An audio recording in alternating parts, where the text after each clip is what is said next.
శతమానం భవతి.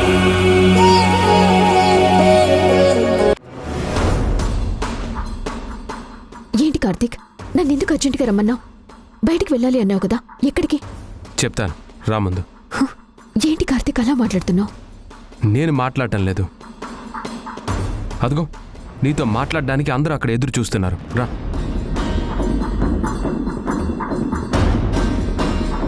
రా.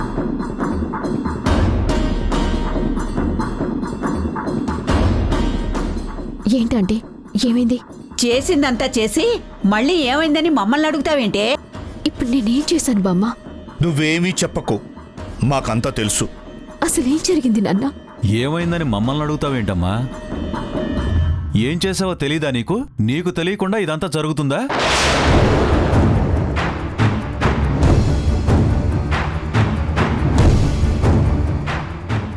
నిజంగా నాకేం తెలీదు. అసలేం జరిగిందో మీరు చెప్పండి. నా తప్పుంటే నేను సరిదిద్దుకుంటాను. లేదు నీలిమా, నువ్వు ఎప్పటికీ సరిదిద్దుకోలేవు.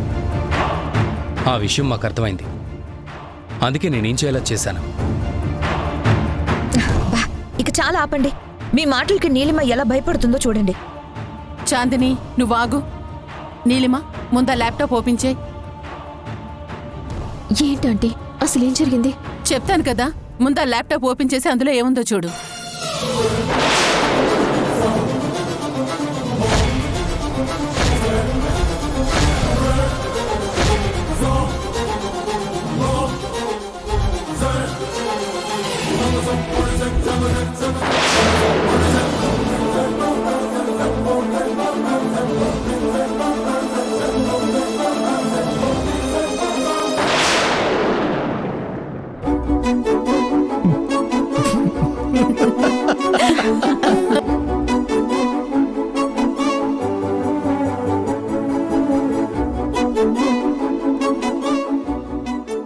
పెళ్లి కూతురా, ఆ చెయ్యిటివు. కంగ్రాచులేషన్స్ తల్లి. ఇన్నాళ్ళు పెళ్లి జరగలేదని ఏడ్చావు. ఇప్పుడు శుభలేఖలు చూస్తూ ఏడుస్తున్నావేంటి? ఇందులో నీకు నచ్చిందేంటో చెప్తే వాటిని మేము ప్రింట్కిస్తాం. పిచ్చి తల్లి, ఆడపిల్ల కదమ్మా. కళ్యాణ గడి వచ్చినప్పుడు మొహంలో కళ వస్తుంది. శుభలేఖ చూసినప్పుడు కళ్ళల్లోంచి ఆనందంతో కూడిన కన్నీళ్ళొస్తాయి. అంతే కదా తల్లి? చూడు నీలిమ, నువ్వు మా ఇంటి మనిషివి కానంత వరకు నీ గురించి ఎవరెవరో ఏదేదో చెప్తారు. ఆ అవకాశం మనం వాళ్ళకి ఇవ్వకూడదు అంటే నీ ఇంటి పేరు మా ఇంటి పేరు కావాలి. నువ్వు ఈ ఇంట్లో ఉంటున్నటువంటి మనిషిగా కాదు, ఈ ఇంటి మనిషివవ్వాలి. అప్పుడే ఎవ్వరూ నీ గురించి ఏమీ మాట్లాడరు. పెళ్లి శుభలేఖలు కూడా ప్రింట్ అయిపోతాయి. ఇక మీరిద్దరూ కలిసి ఆ 7 అడుగులో కూడా నడిస్తే ఈ ఇంటి వైపు కన్నెత్తి చూసే ధైర్యం ఎవ్వరూ చెయ్యరు.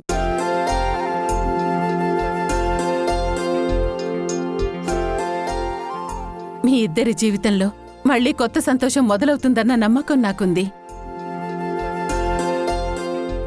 ఏం నీలిమ, మేమందరం ఇంత హ్యాపీగా మాట్లాడుతుంటే నువ్వేంటి మౌనంగా అలా చూస్తున్నావు? ఏమైందిరా?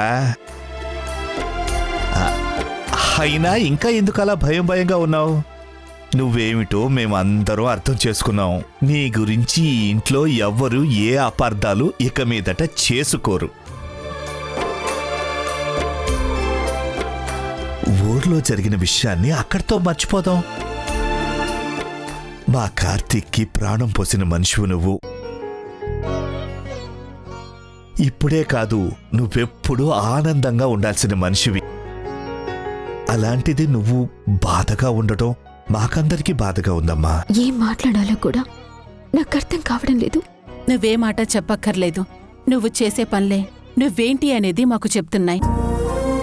ఈ ఇంటి గురించి నువ్వెంతలా ఆలోచిస్తున్నావో, ఈ ఇంట్లో అందర్నీ సంతోషంగా ఉంచడానికి నువ్వెంత తపన పడుతున్నావో, ఇలా ప్రతి చర్య నువ్వేంటో మాకు చెప్తుంది. చివరికి ప్రాణాలకి తెగించి నా ప్రాణమైనటువంటి నా కొడుక్కి ప్రాణం పోసావు. అప్పుడే నీ స్థానం మా గుండెల్లో నిలబడిపోయింది. అలాంటి నీ గురించి ఎవరో ఏదో చెప్తే వినవలసినటువంటి అవసరం మాకు లేదు, నమ్మవలసిన అవసరం మాకు లేదు. ఈ పెళ్లితో అన్ని ప్రశ్నలకి సమాధానం దొరుకుతుంది. నీ జీవితం ప్రశ్నలా మిగిలిపోకుండా ఒక నవ వసంతంలోకి అడుగు పెడుతుంది. దానికి నాందిగా ఈరోజు ఇదిగో ఈ శుభలేఖల్ని ఫైనల్ చేస్తున్నాం. ఇక దేని గురించి ఆలోచించొద్దు. ఆంటీ,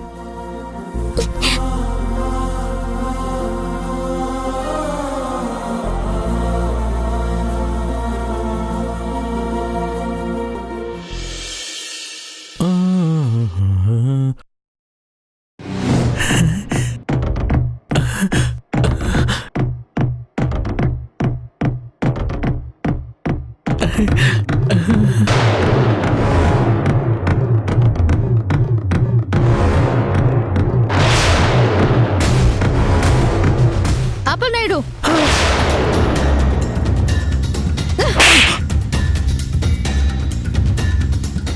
ఏం చేస్తున్నావురా నువ్వు? తప్పైపోయిందమ్మా, తప్పైపోయింది, నన్ను క్షమించు. బుద్ధి లేదా నీకు? ఏం పని చేస్తున్నావు? అన్నం తింటున్నావా, గడ్డి తింటున్నావా? ఏంటమ్మా Idiot. మీ అన్నయ్యని ఎందుకు కొడుతున్నావు? అసలు ఇలాంటి వాడిని కొట్టాలా చంపాలా? కీర్తి కాబట్టి కొట్టు ఊరుకుంది, నేనైతే అడ్డంగా నరికేసేదాన్ని.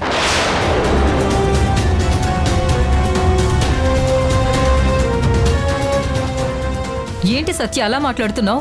ఏం జరిగింది? ఛ! వీడు చేసిన పని నా నోటితో నేను చెప్పలేనమ్మమ్మ. అదేంటి అలా మాట్లాడుతున్నావు? అసలు ముందే ఏం జరిగిందో అది చెప్పు. ఏం చెప్పమంటారండి? వీడేం చేస్తున్నాడో ఒక ఆడపిల్ల ఎలా చెప్పగలుగుతుంది? ఇడియట్. సత్య గదిలో బట్టలు మార్చుకుంటుంటే వీడు చాటుగా చూస్తున్నాడు.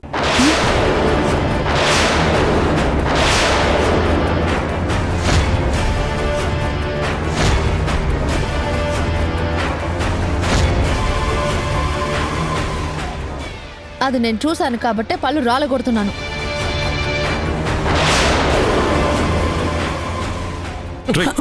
అయ్యో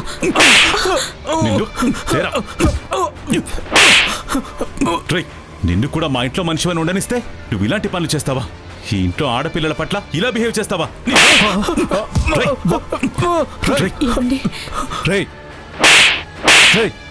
అసలు మీ చెల్లెని చూస్తే మా ఇంటి మనిషినే అందరం ఫీల్ అవుతాం.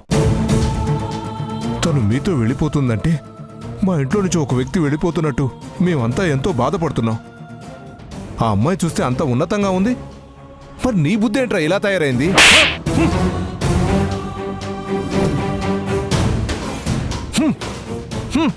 అసలు మీ అందరినీ ఇంటికి తీసుకొచ్చి తప్పు చేశాను. మీ బుద్ధి ఇలాంటిదని తెలిస్తే ఆ రోజే అక్కడే పాతేసేదాన్ని.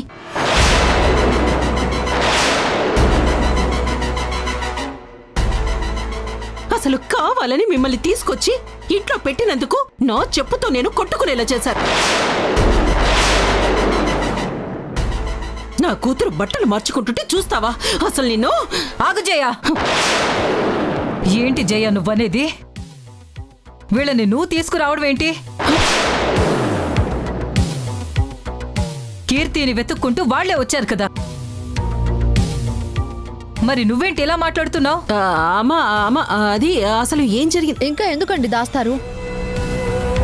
మీ అంతటా మీరే నోరు జారారు. ఇప్పటికైనా నిజం చెప్పండి. వీళ్ళు నిజంగా నా వాళ్ళేనా?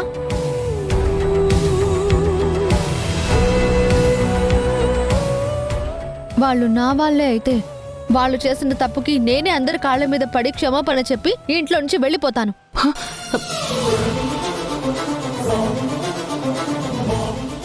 నాకు ఎలాంటి సీమంతం గౌరవం వద్దు, కానీ మీ నోటి వెంట నిజం రావాలి.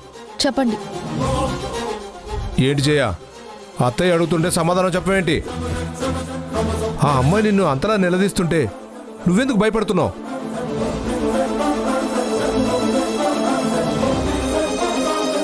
చూడక్క, ఈ ఇంట్లో అందరం ఒక్కటే అనుకున్నాం. మనందరం ఎంత గౌరవ మర్యాదలతో బతుకుతున్న వాళ్ళం. అలాంటిది ఈరోజు నీ మాటల్లో, ప్రవర్తనలో చాలా తేడా కనిపిస్తుంది. నిజం చెప్పక్క, అసలేం జరిగింది? వీళ్ళ నువ్వు తీసుకురావడం ఏంటి? అంటే వీళ్ళు రాధ పేరెంట్స్ కాదా? తను కీర్తియా, నా రాధా? చెప్పక్క, చెప్పు చెప్పక్క. అవును, తను రాధే, కీర్తి కాదు.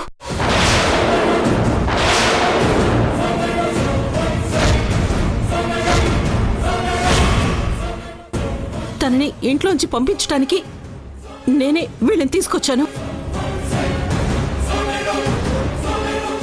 ఈ నాటకం ఆడమని వీళ్ళకి నేనే చెప్పాను. వీళ్ళని ఇంటికి నేనే తీసుకొని వచ్చాను. రాధని తీసుకెళ్ళిపోతారనుకున్నాను, కానీ అమ్మ సీమంతం అంటూ ఆపింది.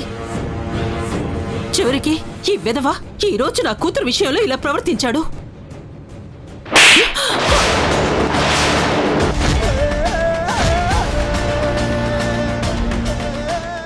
నీలాంటిది నా కడుపున పుట్టింది అంటే నా మీద నాకే అసహ్యం వేస్తుంది. ఈ ఇంటి ఆడపిల్ల ఇంత నీచానికి దిగజారింది అంటే వినడానికి చాలా భయంగా ఉంది. హ, ఏం చేసిందే? తను నీకేం ద్రోహం చేసిందని ఈ ఇంటి నుంచి పంపించాలనుకున్నావు? ఒక ఆడపిల్లని ఎవరికో పరాయి వాళ్ళకు అప్పగించాలని ఎందుకు ప్రయత్నించావు? రాధ విషయంలో నువ్వంత ద్రోహం తలపెట్టినా తను మాత్రం ఆ విషయం మనసులో పెట్టుకోకుండా నీ కూతురు గురించి ఆలోచించింది. అది రాధంటే.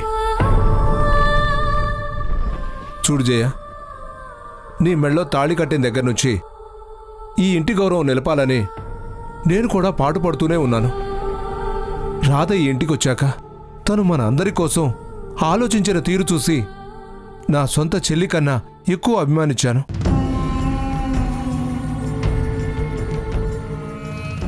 అలాంటి అమ్మాయి మీద నువ్వు కోపాన్ని పెంచుకోవడం తప్పు అని వాదించాను. కానీ ఈరోజు నువ్వు తన విషయంలో ఇంతకు తెగించావంటే నిన్ను ఏమనాలో ఏం తిట్టాలో కూడా నాకు అర్థం కావడం లేదు. మర్యాదగా చెప్పు, ఎందుకు చేసావి పని? ఏ స్వార్థంతో చేశావు? నిజం చెప్పకపోతే మాత్రం నేను ఇచ్చే తీర్పు మరోలా ఉంటుంది. నిజం చెప్పు, కూతురని కూడా ఆలోచించను. అది కాదమ్మమ్మా, అసలు అమ్మ అది. నువ్వు మాట్లాడుకో. నాకు సమాధానం మీ అమ్మ చెప్పాలి. చెప్తానమ్మా, నిజమే చెప్తాను. ఈ ఇంటి గౌరవం కోసం ఆలోచించాను కాబట్టే ఇలా చేశాను. మీరందరూ రాధ మీద అభిమానాన్ని పెంచుకుంటున్నారు. తనని ఇక్కడే ఉంచేయాలని తమ్ముడు చూస్తున్నాడు. నువ్వు కూడా రాధ గురించి ఎంత గొప్పగా అనుకుంటున్నావు. రాధ ఎప్పటికీ ఇక్కడే ఉండిపోతుంది. రేపు తమ్ముడు తన మెడలో తాళి కట్టినా కూడా ఆశ్చర్యం లేదు. అందుకే ఏం చేయాలో అర్థం కాక ఈ ఇంటి నుంచి పంపించడానికి ఇంకో మార్గం లేక ఇలా నాటకాలు ఆడేవారిని తీసుకొచ్చాను.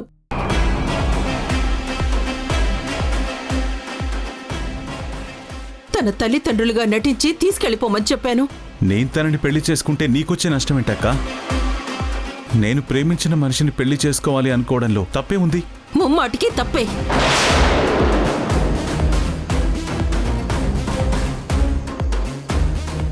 నువ్వు రాధని ప్రేమిస్తే అమ్మతో సహా అందరం స్వాగతించాము. మీ ఇద్దరికీ పెళ్లి చెయ్యాలి అనుకున్నాము. కానీ ఈ రాధ మధ్యలో ఎక్కడికో వెళ్ళిపోయింది. తిరిగి మతి లేని స్థితిలో వచ్చింది. వట్టి మనిషిగా వచ్చిందా, గర్భవతిగా వచ్చింది. ఎవరో రూపానికి ప్రతిరూపాన్ని తన కడుపులో మోస్తోంది. ఈ ఇంటి రక్తం కాని బిడ్డకి తను ప్రాణం పోయబోతోంది. అలాంటి మనిషి మెడలో నువ్వు తాళి కడితే ఆ కడుపున పుట్టిన బిడ్డకు నువ్వు తండ్రి అవుతావురా? ఒక పరాయి మనిషి నా పుట్టింటికి వారసుడిగా పెరగడం నాకిష్టం లేదు. నా తండ్రన్నా, ఈ ఇల్లన్నా, ఈ ఊరన్నా నాకెంతో గౌరవం ఉంది. అలాంటి ఇంట్లోకి అడ్రస్ లేని ఒక వ్యక్తి బిడ్డ ఈ ఇంట్లోకి రావటం, ఆ బిడ్డ ఈ ఇంటి వారసుడుగా ఉండటం నాకిష్టం లేదు. అందుకే నా పుట్టింటి గౌరవం గురించి ఆలోచించే నేను ఇదంతా చేశాను. నేను ఏ తప్పు చేయలేదు. చాలే నోర్ముయ్. ఇంకొక్క మాట మాట్లాడావంటే మర్యాదగా ఉండదు. గౌరవం గురించి ఆలోచించినా మనిషి చేయవలసిన పని కాదిది. రాధని పంపించాలని నిర్ణయించుకుంటే నువ్వు నాతో చెప్పాలి. ఈ విషయం నాతో మాట్లాడాలి. అంతేకాని ఇలాంటి మనుషులకి తనని అప్పగించాలని చూస్తావా? ఇది క్షమించరాని నేరం. అమ్మగారు, నా కొడుకు తప్పు చేశాడు, క్షమించండమ్మా, మీ కాళ్ళు పట్టుకుంటాను. అమ్మా, మీరు కూడా ఒక తల్లేనమ్మా. కన్న ప్రేమ ఎలా ఉంటుందో మీకు తెలుసు. నా కొడుకు చేసిన వెధవ పనికి మేమిద్దరం క్షమాపణ చెప్తున్నాం. దయచేసి మమ్మల్ని వదిలేయండి. మీకు 5 నిమిషాల సమయం ఇస్తున్నాను. మీ సామాను తీసుకుని మీరు ఈ ఊరి పొలిమేర దాటి వెళ్ళిపోండి. ఇంకెప్పుడైనా ఇక్కడ కనిపించారంటే తిరిగి ప్రాణాలతో మాత్రం వెళ్లరు. ఆ మాట చాలమ్మా. మీరు దేవతని చెప్పడానికి ఇంతకన్నా నిదర్శనం ఇంకేం లేదు. వెంటనే వెళ్ళిపోతాం. రా రా రా రా. పదండి.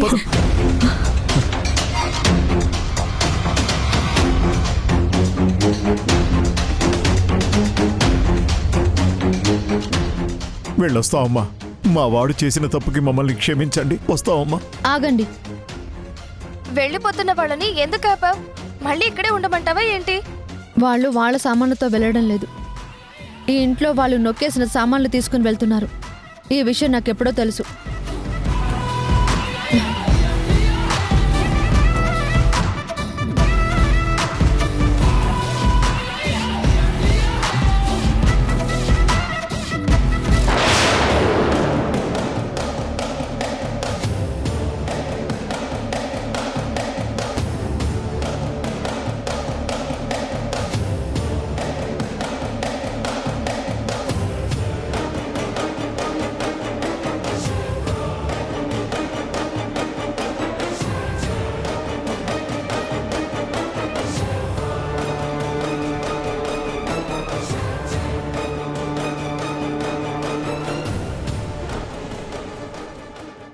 అన్నం పెట్టిన ఇంట్లోనే దొంగతనం చేయాలని చూసిన మిమ్మల్ని మామూలుగా వదలకూడదు. కాళ్ళు చేతులు విరిచి ఇక్కడి నుంచి పంపించేయాలి. సత్య, ఆ కొరడా తీసుకురా. ఆగు కిట్టయ్య. వాళ్ళ బుద్ధేంటో తెలిసింది కదా, వాళ్ళని వదిలేయి. నేనెప్పుడో చెప్పానండి వీళ్ళు ఇలాంటి వాళ్ళని. కానీ ఆ రోజు నా మాట ఎవరూ నమ్మలేదు. నేనేంటో నాకే తెలియని దాన్ని నా వాళ్ళ గురించి తప్పు చెప్పానని అందరూ అంటారు. ఒకవేళ నిజంగా నేను వాళ్ళతో వెళ్లాల్సిన పరిస్థితి వచ్చినా సరే ఈ సామానంతా మీకు అప్పగించే వెళ్దాం అనుకున్నాను. ఈ మాట ముందే చెప్పినా నీ వాళ్ళ నువ్వే దొంగను చేశావని కొంతమంది నన్ను నిందిస్తారు. అందుకే వీళ్ళ నిజస్వరూపం బయటకు వచ్చే వరకు నేను మౌనంగా ఉన్నాను. మీకిచ్చిన సమయంలో 2 నిమిషాలు గడిచిపోయాయి. ఇంకా ఇక్కడే ఉన్నారంటే. లేదమ్మగారు, మీ అనుమతి కోసం చూస్తున్నా. ఇంకా జన్మలో మీకు కనిపించవు. రారా. రండి రండి. పదండి పదండి. పరబ్రహ్మ పరమేశ్వర. ఈ రాధ వల్లే ఈ ఊరు పరువు నిలబడింది. నా కొడుకు మీద పడిన నింద తొలగిపోయింది. ఇప్పుడు ఈ రాధ వల్లే ఈ ఇంటి ఆడపిల్ల గౌరవం నిలబడింది. అలాంటి రాధని ఇంకెక్కడికి పంపించే ఉద్దేశం నాకు లేదు.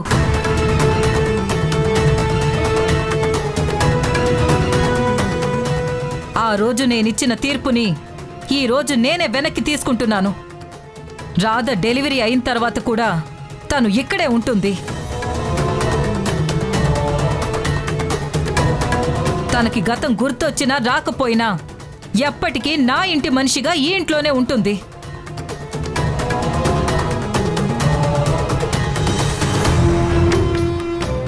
సత్య, జ్యోతిని పిలిపించి ఇవన్నీ తీయించు. అలాగే అమ్మమ్మ.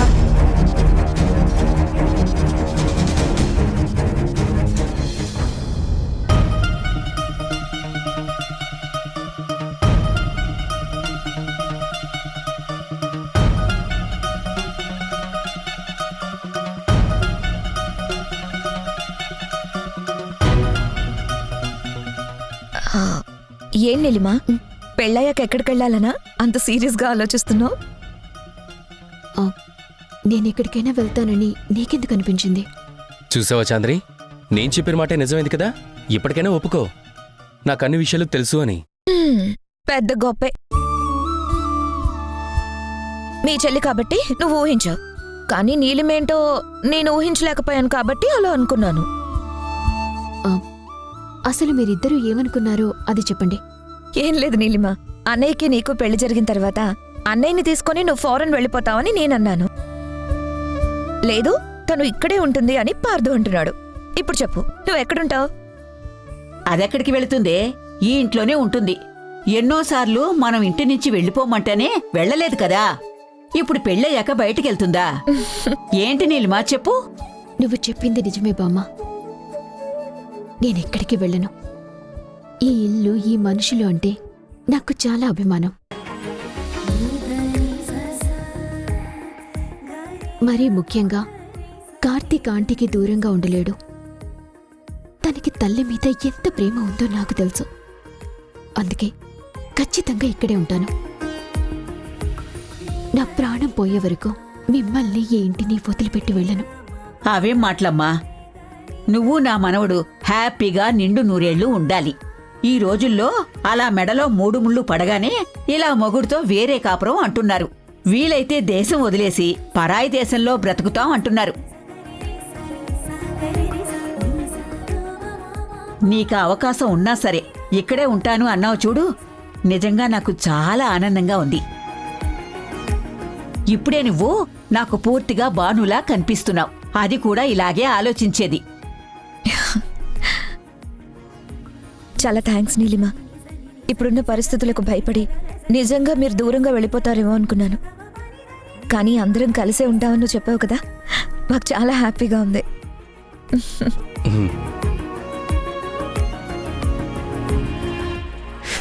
ముందు మా పెళ్లి జరగాలి కదా. అజయ్ ఉండగా ఈ శుభకార్యం జరుగుతుందన్న నమ్మకం నాకు లేదు. అజయ్ మాట తీరు, ప్రవర్తన అంతా నన్ను ఇబ్బంది పెట్టేలాగే ఉంది. ఈ పెళ్లి నాపాలని అజయ్ చేస్తున్న ప్రయత్నంలో అజయ్ గెలుస్తాడేమో అని భయంగా ఉంది. ఈ పెళ్లి ఎలా జరుగుతుంది?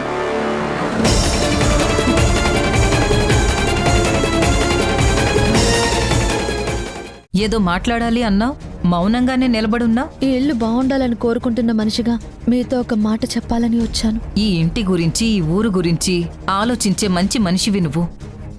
నీ మాటను నేను తప్పుగా ఎందుకు అనుకుంటాను చెప్పు. మురారి గారికి మీ మనవరాలు సత్యకి పెళ్లి చేస్తే ఈ ఇల్లు ఎప్పుడూ సంతోషంగా ఉంటుందన్న నమ్మకం. ఈ మాటే మీతో చెప్పాలనుకున్నాను.